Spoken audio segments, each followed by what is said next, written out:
अगर आपको कोई शिकायत है कि आपको जैसे एलर्जी की शिकायत हो, तो आप देख सकते हैं होम्योपैथिक का ये चैनल, जिसमें आपको वीट एलर्जी के बारे में बताया जाएगा। होम्योपैथिक के इस चैनल में डॉक्टर आबिदा फ़ारूक आपको सबको खुशामदीद कहती हैं। और आज मैं आपको होम्योपैथिक में सबसे पहले ये बताऊंगी कि आप इस चैनल से आप बहुत कुछ नॉलेज के लिए जो है वो हासिल कर सकते हैं। अगर आप वैसे ही इस चैनल को देख रहे हैं तो आप ज़रूर इस चैनल के साथ इन टच रहिए कि होम्योपैथिक मेडिसिन्स क्या हैं, एलर्जी में होम्योपैथिक मेडिसिन्स किस तरह से काम करती हैं, और कौन कौन सी ऐसी मेडिसिन्स हैं जो कि होम्योपैथिक में वीट एलर्जी के ऊपर काम करती हैं। तो चलिए जानते हैं कि वीट एलर्जी क्या है।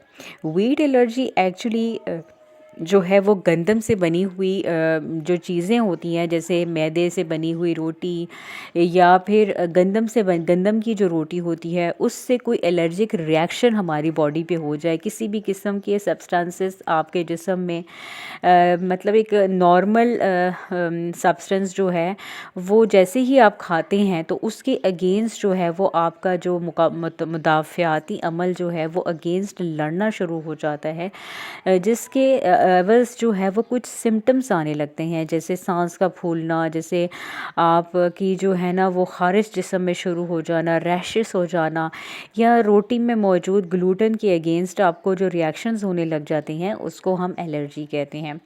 और आज हम ये जानते हैं कि इसके कॉजेज़ क्या हैं। इसके कॉजेज़ तो वैसे बताने की ज़रूरत नहीं है, लेकिन इसके कॉजेज़ जो हैं वो अननोन है। जेनेटिक फैक्टर हो सकता है, यानी कि किसी को पहले से है तो वो जो है वो हो सकता है। इसके अलावा अगर कोई बंदा किसान है या गोदाम वगैरह में काम करता है तो फिर उससे जो है वो ये प्रॉब्लम हो सकती है। इसके साथ साथ इसके जो साइड एंड सिम्टम्स जो में मौजूद है, साइन एंड सिम्टम्स, वो ये हैं कि स्किन के ऊपर रिएक्शन होना शुरू हो जाता है, यूटिकेरिया जैसे गंदम की खुशबू से जो एलर्जीज़ वगैरह हो जाती हैं, हाथ में ख़ारिश, सांस फूलने लगता है, और रिस्पायरेटरी ट्रैक में जो है ये प्रॉब्लम स्टार्ट होना शुरू हो जाती है। इसके अलावा डाइजेस्टिव सिस्टम में देखा जाए तो लूज़ मोशंस वगैरह स्टार्ट हो जाते हैं, तो जॉइंट पेन होना शुरू हो जाता है बहुत सारे लोगों को। तो ये सारी सिम्टम्स, क्योंकि जैसे ही हमारे ब्लड में ये चीज़ शामिल हो जाती है ना, एलर्जी होन बन जाती है, यानी कि जो रोटी वगैरह हम खाते हैं वो ज़ाहिर है ब्लड बन जाता है, तो वो ब्लड जो है वो हमारे जिस्म में जहाँ जहाँ पे वो सर्कुलेट होता है वहाँ वहाँ पे प्रॉब्लम्स आनी शुरू हो जाती हैं।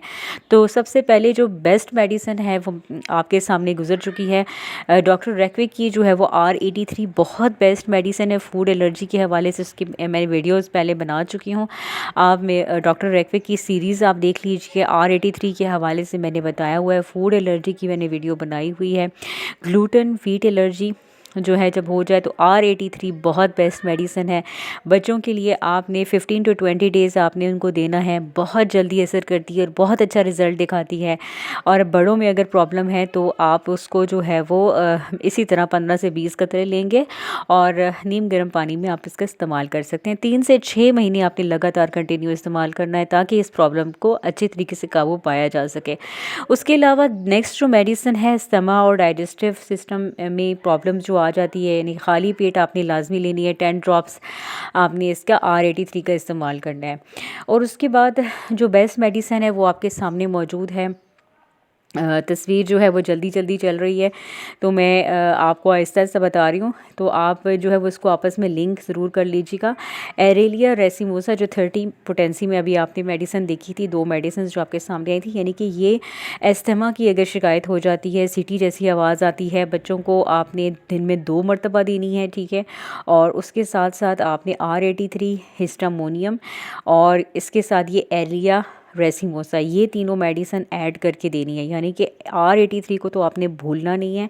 R83 के साथ आप ये मेडिसिन शुरू करवा सकते हैं, जो भी मेडिसिन आपको यहाँ पे स्क्रीन में नज़र आ रही हैं। इसके अलावा आप हिस्टामोनियम दे सकते हैं। हिस्टामोनियम बहुत बेस्ट मेडिसिन है एलर्जी के लिए, किसी भी तरह की एलर्जी हो तो आपने एक एक ड्रॉप बच्चों को देना है पानी के साथ, और 2 टाइम आपने बड़ों को देना है। इसी तरह 10 ड्रॉप्स आपने देने हैं। उसके बाद जो है वो एस्टेशियस फ्लेवेलिटस जो मेडिसिन है ये भी बहुत ज़बरदस्त है, ये भी आपके सामने स्क्रीन पे आ जाएगी, अगर नहीं आई है तो आ जाएगी। ये आपने बच्चों को 1 टाइम देनी है और बड़ों को आपने दिन में 2 ड्रॉप्स इसके देने हैं सुबह और शाम, इस तरह करके आप दे दें। लेकिन R83 को लाजमी साथ इस्तेमाल करना है, कि ज़रूर ऐड करनी है। जो मेरे चैनल से सीख रहे हैं एजुकेशन के लिए या नॉलेज के लिए, वो ज़रूर इसको ट्राई कीजिए। आपके घर में या आपके आसपास जिनको भी वीट एलर्जी होगी वो ख़त्म हो जाएगी। 3 से 6 महीने आपने इसका लगातार इस्तेमाल करना है। इसके अलावा फोडोफाइलम आपके सामने नज़र आ रही है। जिन जिन लोगों को डाइजेस्टिव डिस्कम्फर्ट्स हैं, R83, हिस्टोमोनियम और फोडोफाइलम 30 का इस्तेमाल करें। ये 3 मेडिसिन जो हैं वो एक बार फोडोफाइलम दोपहर में आपने इस्तेमाल करनी है, बाकी जो दोनों मेडिसिन हैं वो आप रात में इस्तेमाल करेंगे तो आपको आपका डाइजेस्टिव सिस्टम में जो डिस्कम्फर्टनेस है, यानी कि लूज़ मोशंस जो हो जाते हैं, वो आपके ठीक हो जाएंगे। इसके अलावा जिन लोगों को जो है वो जोड़ों की तकलीफ़ रहती है, वो रेहस्टॉक्स का इस्तेमाल करेंगे। रेहस्टॉक्स, फोडोफाइलम और एसिटा जो है वो आप फ्लेविएटिस, मैंने सही शायद प्रोनाउंस किया हो, आपने ये ऐड कर सकते हैं और उसके साथ आप ये स्टार्ट करवा सकते हैं। लेकिन R83 को लाजमी साथ ऐड कीजिएगा। फोडोफाइलम बच्चों को लूज़ मोशन के लिए ज़रूरत नहीं पड़ती है, आपने बच्चों को नहीं देनी, आप ये बड़ों को दे सकते हैं।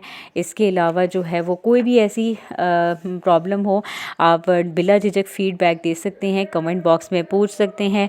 जिन जिन लोगों ने मुझे सब्सक्राइब किया हुआ है वो मुझे ईमेल भी कर सकते हैं। मेरा ईमेल एड्रेस भी आपके सामने मौजूद है, डिस्क्रिप्शन बॉक्स में मेरे मौजूद रहता है हमेशा लिंक। आप वो चैनल के नीचे डिस्क्रिप्शन बॉक्स में ज़रूर देख लिया करें, ताकि जो है वो आपके अगर कोई क्वेश्चंस हों तो वो लाजमी मुझ तक पहुंच जाएं। तो बहुत मुश्किल नहीं है इसका इलाज, बहुत सिंपल है। R83 का आप इस्तेमाल कीजिए, फूड एलर्जी की बहुत बेस्ट मेडिसिन है। उसके साथ साथ हिस्टामोनियम इस्तेमाल कीजिए, जो कि किसी भी तरह की एलर्जी को काबू पा सकता है। और उसके अलावा जो 2 एक्स्ट्रा मेडिसिन है, जैसे एस्टेशियस फ्लेविएटिस, ये मेडिसिन है, ये यूटिकेरिया के लिए बहुत बेस्ट है, यानी कि ख़ारिश हो रही है जिस्म में और ये एलर्जी की वजह से। और इसके अलावा एरिलिया रेसिमोसा 30 पोटेंसी में, जिसमें जो है वो एस्थमा के लिए, ये 2 मेडिसिन मैंने आपको एक्स्ट्रा बताई हैं। और इसके अलावा फोडोफाइलम जो है वो डाइजेस्टिव इश्यूज जिन को हैं वो उसको कवर कर देगी। ये वो मेडिसिन है जो R83 के साथ जो है वो आप ऐड करके जो है वो आगे पीछे करके इस्तेमाल कर सकते हैं।